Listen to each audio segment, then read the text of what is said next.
Hi everybody, I'm June Campbell, and this is an altered book that I've made for a swap in Art for the Creative Mind swap group. The theme was Romantic Era, and the book was supposed to have a drawer. So this is my finished project, and now I'm going to take you through the steps of how I put it together. This is the book I'm going to be using. As you can see, it's just an ordinary hardcover book.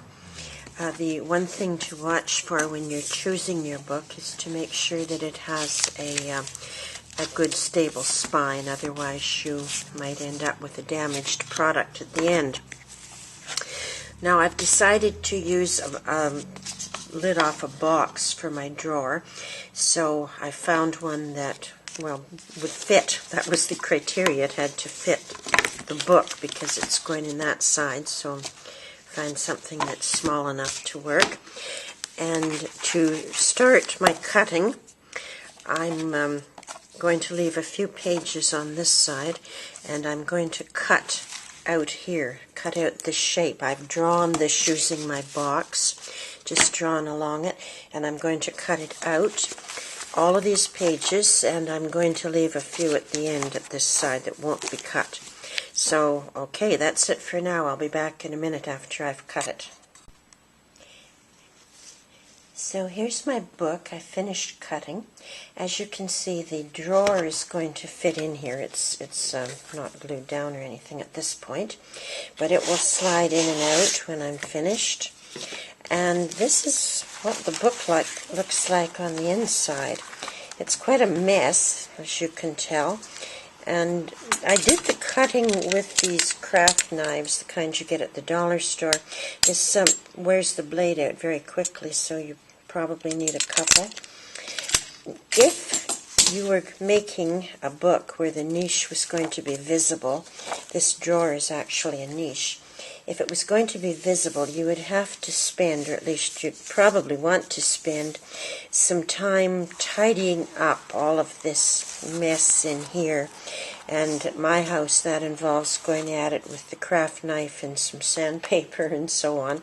But for this, it doesn't really matter because the niche is not going to be visible, so if there's a mess inside, it's okay. So you do that, and then the next step is to start gluing. Now I use a waterproof glue, I use a medium. I find that the water-based glues will cause too much buckling in an altered book, so I get my best results from using a medium. So that's what I'm going to do, and I'll show you the gluing when it's finished. I've now finished the first part of the gluing. I used this Liquidex Gloss Medium and Varnish, which is an acrylic product.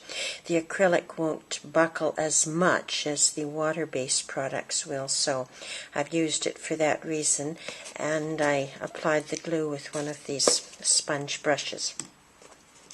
If you have a couple of clamps like this, it makes life a bit easier. If not, you can just weight your book under a heavy telephone book or something. Anyways, I have glued these sides down on both sides, and I've glued the pages together on that side.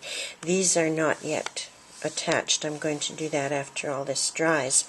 Now the important thing is to make sure that this dries thoroughly, and depending on the humidity in your room and the type of paper in the book and the product you've used for gluing, this could take a couple days or more.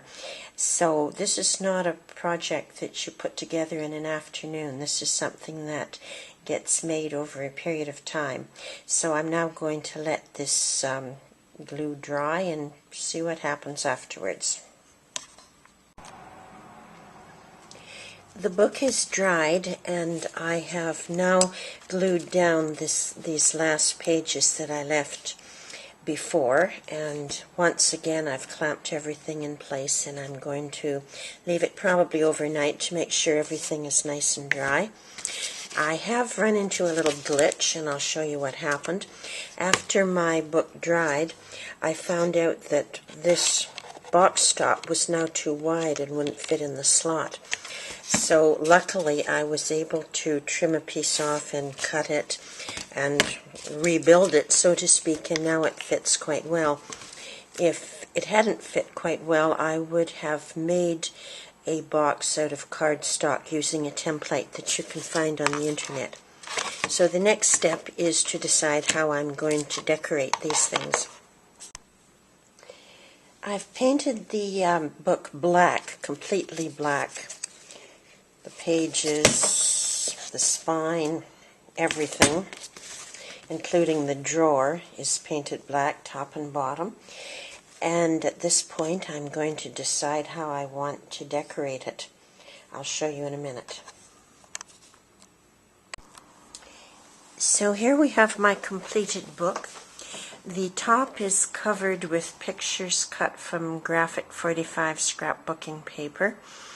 This is a 3D double-sided, and I have put a row of brown edging along the edges made of cotton. This little shoe is a wedding favor that I purchased at Michael's, and it's decorated with fiber and with alcohol inks.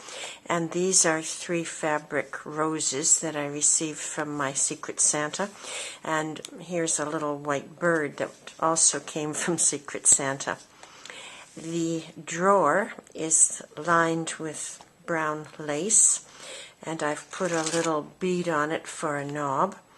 This is vellum, and what I've done is printed out a love letter. It's a love poem, actually.